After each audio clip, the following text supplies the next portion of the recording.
C'est que pour vous, l'école, c'est important. Effectivement, c'est très important. Quand on a décidé de partir de l'Everest de la Côte-du-Sud, l'élément, c'était au moins de limiter l'exode de nos jeunes vers d'autres institutions scolaires ailleurs. Sinon, d'avoir une attraction pour inciter des jeunes à venir chez nous pour étudier. On a déjà un intérêt avec le Centre d'études collégiales de Montmagny, qui est un satellite du Cégep de la Pocatière. On a une entente avec et on entente aussi également avec le Centre de formation de l'Envolée de Montmagny, dans lequel les jeunes auront un choix soit à s'en aller dans le professionnel ou ce que des bonnes formations ou avec le cégep ou collégial. Monsieur Gagné, dans le cadre de son entrevue, nous mentionnait que les institutions d'enseignement favorisaient des programmes adaptés aux étudiants. Est-ce que c'est le genre de modèle que vous avez, de concentrer des cours ou sur des journées demi-semaine ou libérer des après-midi? C'est quoi? Est-ce que c'est des approches que vous avez actuellement analysées avec la direction des institutions?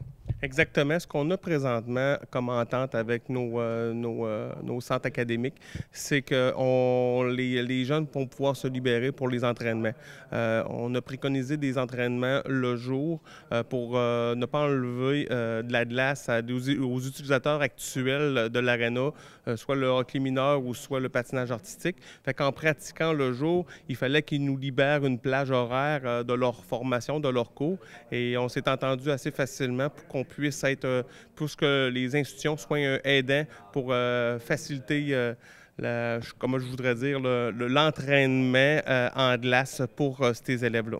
Au niveau du recrutement, est-ce que ça va avoir un impact majeur? Parce que là, on sait qu'au cours des prochains mois, vous allez avoir à sélectionner un groupe de joueurs, les premiers, parce que vous partez de zéro avec votre franchise.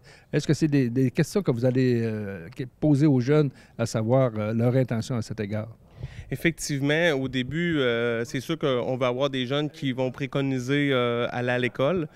Par contre, au début, ça va être plus difficile étant donné qu'on commence la structure. Il va falloir aussi démontrer à ces jeunes-là ou aux parents des jeunes que notre programme est vraiment axé sur le scolaire.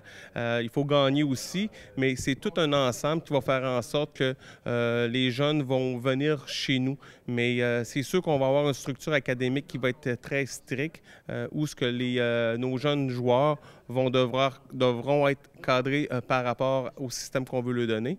Mais effectivement, il faut qu'ils aillent à l'école. Puis lorsqu'on va recruter ces jeunes-là, ben c'est sûr qu'on va leur en parler là, avant de les repêcher. Est-ce que votre organisation va avoir un directeur pédagogique ou quelqu'un qui va faire un suivi auprès de ces jeunes? Exactement. Sur le conseil d'administration, on a Mme Manon Mercier qui va être support aux études pour ces jeunes-là. Fait que ça faisait partie du programme d'avoir quelqu'un qui va les supporter du côté études par rapport à l'équipe de hockey. Plus général maintenant, est-ce que les objectifs que vous étiez fixés dans l'échéancier, est-ce que vous respectez les étapes à ce jour?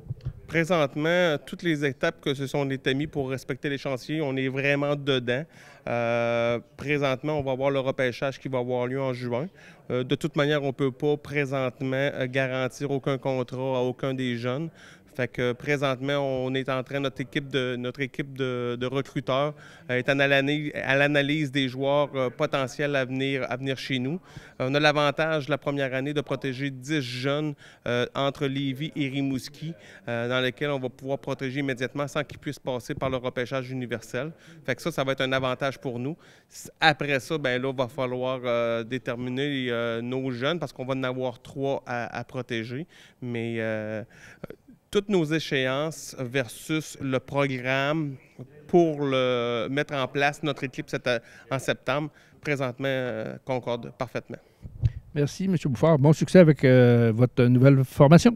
Merci beaucoup, M. Maltais.